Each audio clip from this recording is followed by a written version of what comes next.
Here, coming up this morning on Joy News Desk, Otumfuo leads feuding factions in the Boko conflict to finding lasting solutions to the age-old dispute which has claimed scores of innocent lives.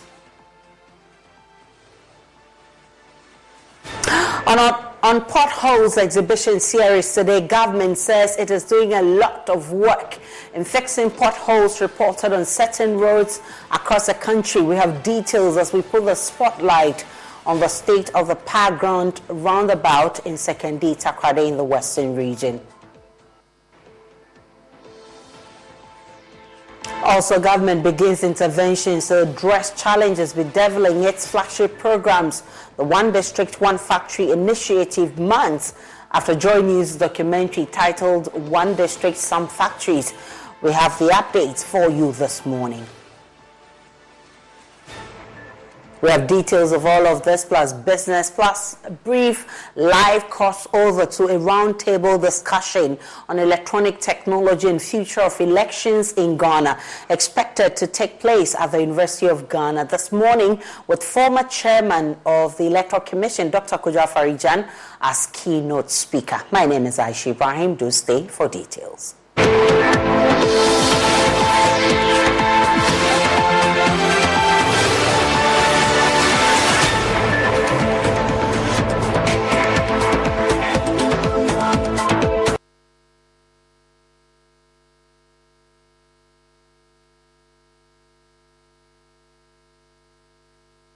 Asante Otumfuo said to the second has initiated processes to help end the Boko chieftaincy dispute. The feuding factions in the area have already honored separate invitations by the Menchia Palace.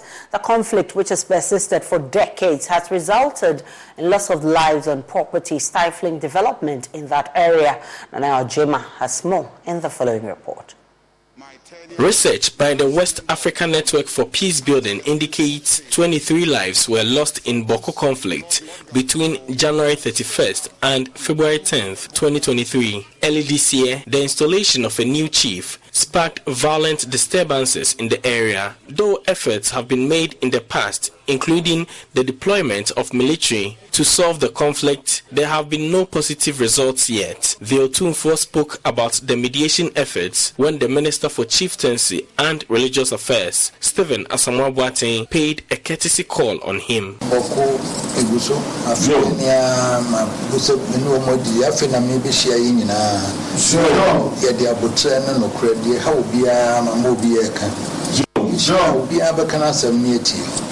I am still on the Boko issue.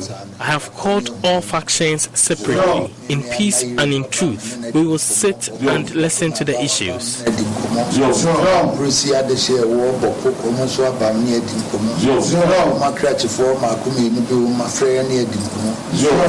Both factions will be allowed to speak out, so we solve the issues. Already, I have spoken to the leaders of the factions and other relevant persons. Some have submitted documents to be studied, so we will look into all of that.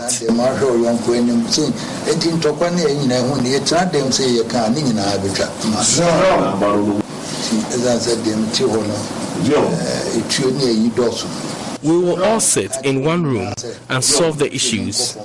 I have asked them to lay down their weapons.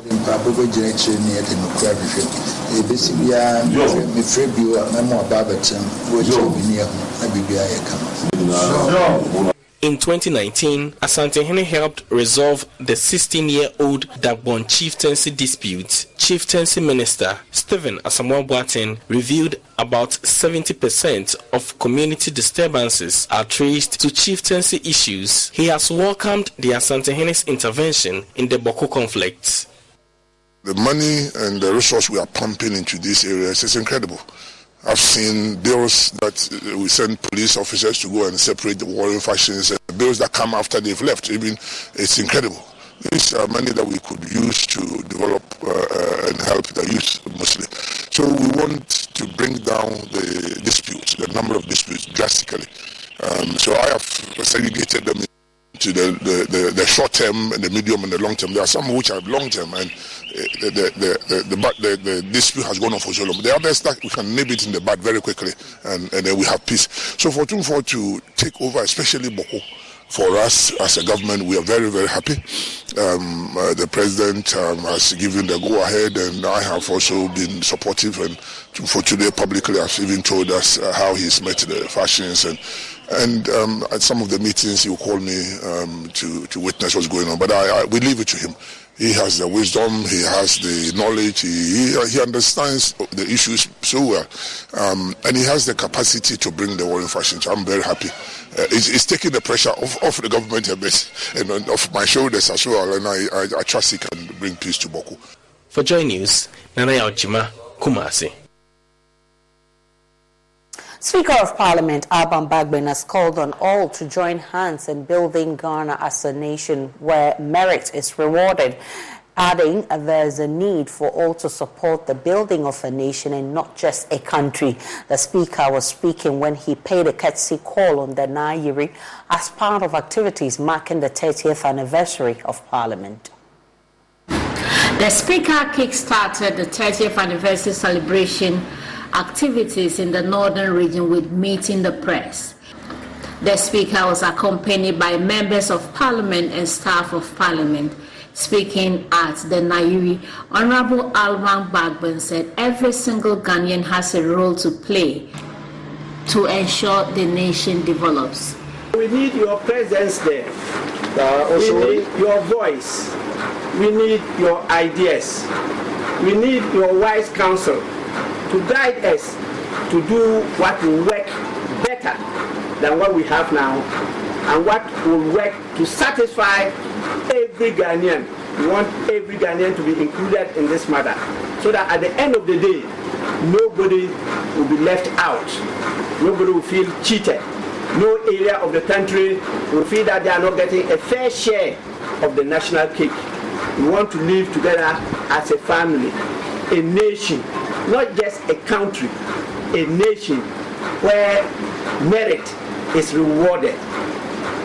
We are working towards one thing, and that is why I am here, your son and the humble servant of Parliament, to inform you about this development, and more importantly, to see how we can work together, not to leave the governance of the country in the hands of only politicians, but to make sure we give a prime place to the traditional leaders, your majesties, the people of experience, of intellect, of wisdom, how we can get space for the religious leaders, the people through whom we get across to our Maker, the Almighty Allah, how we can get space for civil society leaders to work together with the politicians to make sure that the right thing is done.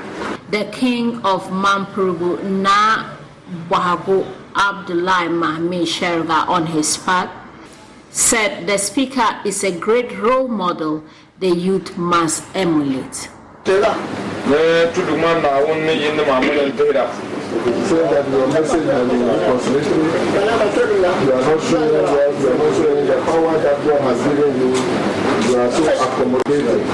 And that is what your followers, those who have followed you in this family, should also emulate. At the seat of Dabong, the Speaker said the identity of every human being is the greatest value God has given each and every one. I believe in creation. And I believe God created all of us with potentials. And these potentials are honed by your tradition, your culture, the society in which you are brought up, particularly the informal education we see from our parents when we are young. It is from this that the others are added. Formal education and this sort of Western education that we have been introduced into. And so traditionally, I adore our leaders, our kings, our fathers, our mothers, and you will always see me in the traditional dress. That is what we are made of. The identity of every human being is the greatest value God has given to you. Once you lose that identity, and become part of the mob, you have not much value. Registrar of Dagbon Traditional Council, Al-Hassan Fatau, who read the speech of the Yana, said the Dagbon Traditional Council was reviewing its constitution as part of strategies to develop the area. It is refreshing to know that the Dagbon Kingdom, in this effort towards tackling our development challenges as well as attracting development partners, has put together some strategies aimed at facilitating issues regarding development of the area. The steps include the review of the 1930 Dagbon Constitution, which has been in use for the past 100 years. I am glad to inform you that the all-inclusive constitution review processes are completed and approved by the Dagbon Traditional Council and the Northern Regional House of Chiefs. The review constitution is currently before the National House of Chiefs pending approval. My Honorable Speaker, I wish to use this opportunity to appeal to you to ensure that all necessary steps are put in place for its approval when the final gets to Parliament. Government says it has taken note of reportage on the state of potholes across key road networks across the country, and it's putting in a number of interventions to resolve the challenge.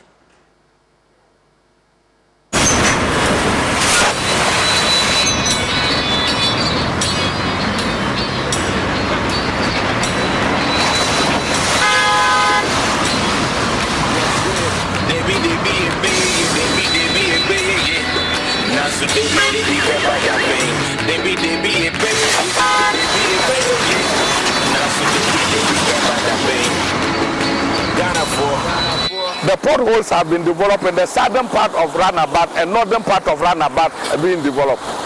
So we are waiting for eastern part of the Roundabout to develop, which I think that it's a serious thing that we ought to look at. Unfortunately, we can't tie the reason why we can't do this route to Russian and Ukraine war and COVID. We can only tie it to the fact that it's a critical route that needs to be maintained. That's Charles Mintaba, a social commentator in the Western region, lamenting how deplorable the Paa Grant Roundabout is currently. This route is critically important, as I cited. As we stand here, if you want to go to any part of the city, you can go, because all roads coming from any part of the city, New Takoradi, Sekendi, Vodafone, ECG, Town, link up to the Paa Grants. So that is why I think that it is so critical that we cannot waste time. We have to forgo other areas and ensure that this is fixed concerning the critical nature of this route. The Paa Grant Roundabout is a very critical route in the Sekendi Takoradi metropolis. It connects most part of the city to the Takoradi harbour. Two important hospitals, the Gapoa and the European hospitals. It also connects the ECG regional office, the GMPC operational headquarters, GASEM, and the main market centre, among several other important places in the metropolis. The sad story, however, is that the stretch is riddled with potholes. This hole was once small, but it was ignored for several months and has now widened into a huge one, best described as a king-size bed capable of accommodating more than 2 adults. There is even one that has deepened and collects so much when it rains that it looks more like a swimming pool.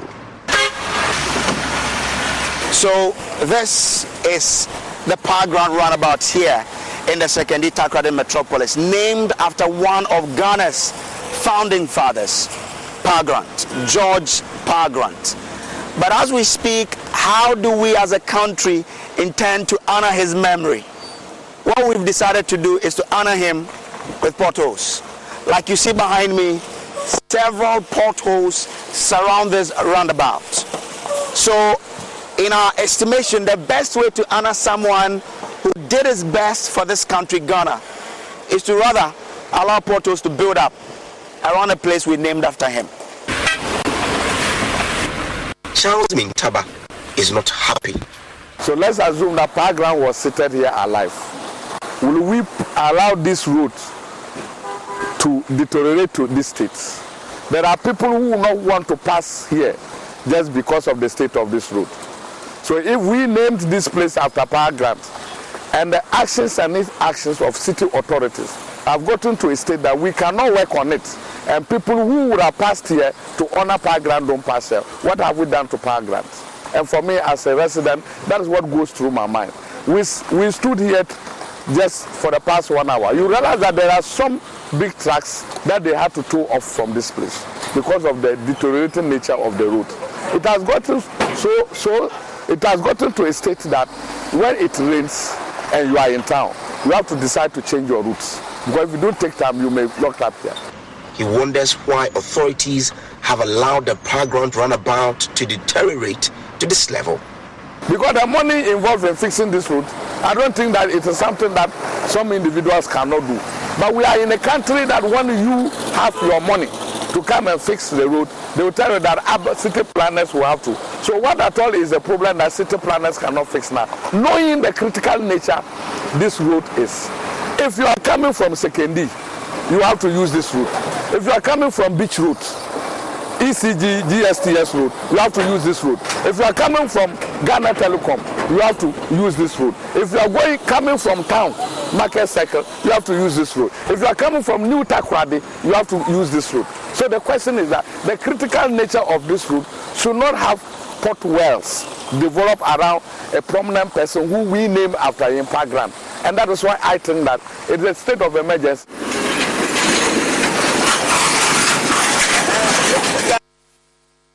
Driver John supplies mineral water in the metropolis. He says it is sad that all the officials of the region use this stretch but have looked on unconcerned. We have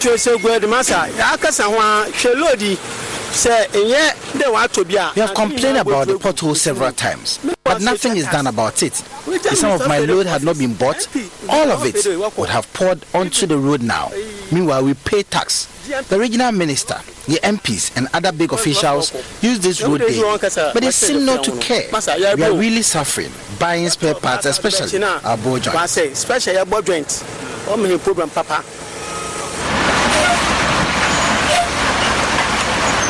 To protect their vehicles from slumping into potholes, some drivers have now resorted to climbing into the perimeter of the roundabout, destroying the curbs. Boss. Being in Sekendi, Takoradi, the capital of the region, yet look at the state of our road. Is it good? This is a disgrace.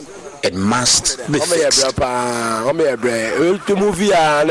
really suffering. When you move a little, your car scratches the surface of the road because of the potholes. The last time, my friend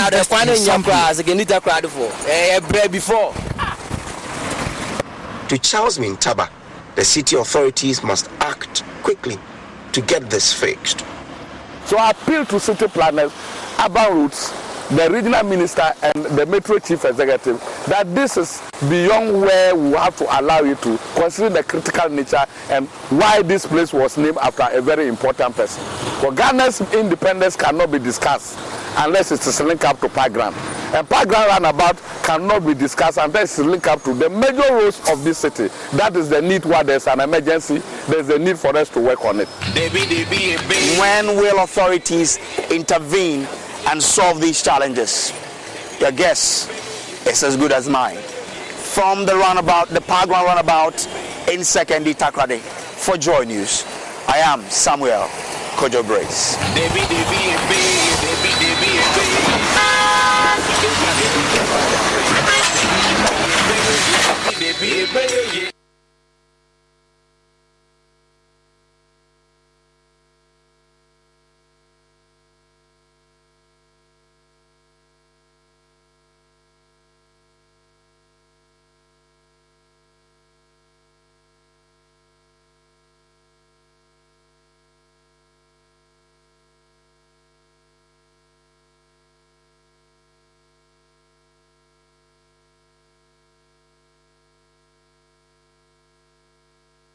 Let's now go to my colleague Samuel Mbora, who joins me live with more. Mbora, where are you and what can you report from where you are? Well, Asha, if you can hear me, the statement from the Ministry of Roads and Highways says that measures are being put in place to address critical sections of the road which have been or which have gone bad throughout the country upon the onset of the rains. For instance, in Accra, maintenance works are currently ongoing at the Tertiary Stretch and Fertilizer Road as well. Motorists and the public are therefore advised to follow the traffic management and safety measures put in place at the locations where the works are ongoing. The statement from the ministry ends by reiterating the commitment of the ministry to providing a well-maintained road infrastructure responsive to the needs of Ghanaians. So, are there timelines to this statement? The ministry has not attached any timeline. It has only indicated so far the roads that they are working on in the Greater Accra region, which I referred to earlier, the Tertiary Stretch and Fertilizer Road. They said they are going to do this across the country. So, as and when the work begins, they will definitely share the list of the roads that they are working on to fix the potholes. Right. That's Samuel Mbura with a statement from government on the pothole situation across the country. This is after Joy News highlighted the devastating nature of potholes on some roads across the country. We'll be monitoring to see as and when government fixes these potholes. We'll be bringing the results to our viewers. Well, government has also started rolling out interventions aimed at resolving challenges with deviling the One District, One Factory program.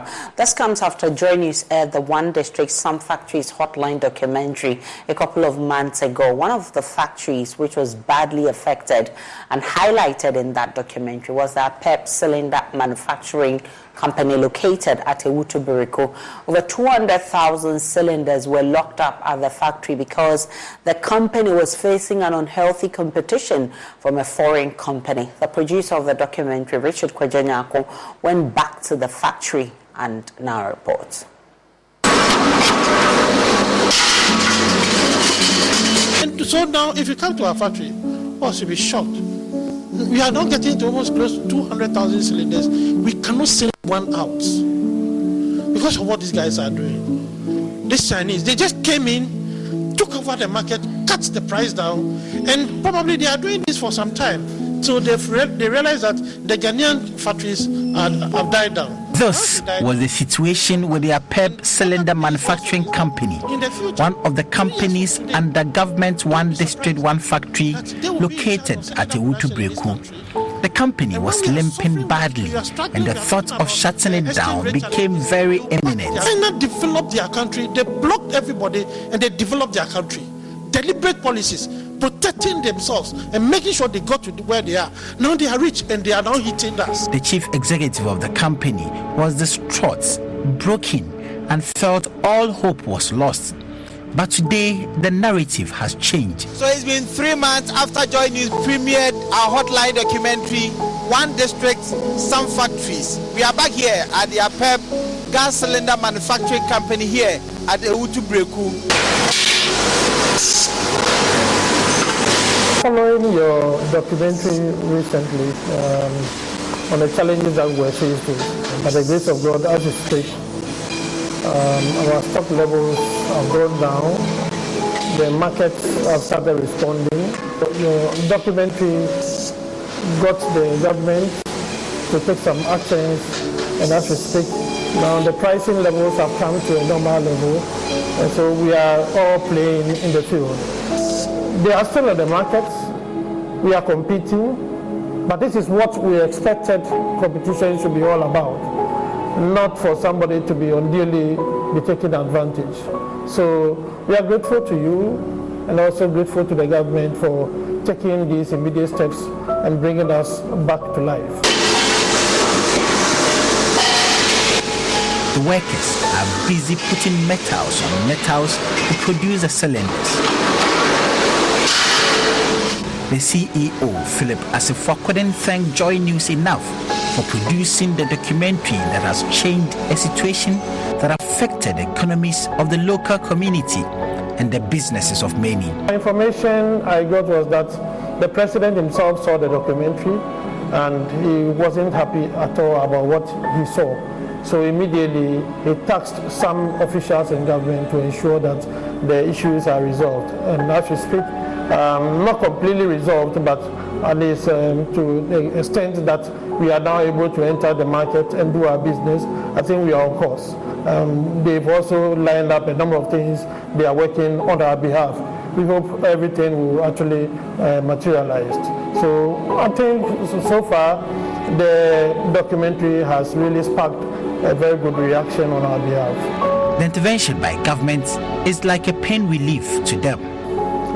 The government made some actions that were taken, some decisions that were taken that has somehow brought down the behavior or the misbehavior of these, if I should put in a better way, some form of invaders who attempted to destroy the market. Before the documentary, there were some initiatives, there were some actions that the government had started, but immediately you aired the documentary, as a matter of fact, we saw some speed. We saw some direct interventions. As we speak, government is even making it possible for us to get some off-taker from government, also to sort of boost our supply. So these are efforts that are coming as a result of your initiative, your documentary, and I think we would appreciate that. The workers the company contemplated laying off are now back in business. The stocks level has gone down, and the company is thinking of expansion. Brother Richard, it's not just us appelled, but we must also at least congratulate you for what you did. At least at the end of the day, your work has also sparked these reactions. Today, the company is now working, and so by the grace of God, all these our workers are also, actively doing something. This is what we want. So what you did has now brought back the workers. At least is now keeping people fed in their homes. That is the kind of work you have done. That is the extent of what you have done. The number of workers almost close to getting to 250 workers. Now we are even now moving to the level of expansion. As we speak, we have other arrangements to move to other areas. So that should tell you the effects of what you have done. We thank you for that also. We thank the government for the intervention, but most especially your intervention has actually brought about a lot. Joy News has been exploring other interventions government has put in place to bring the dead factories under government one. Joy News has been exploring other interventions government has put in place to bring the dead factories under government one.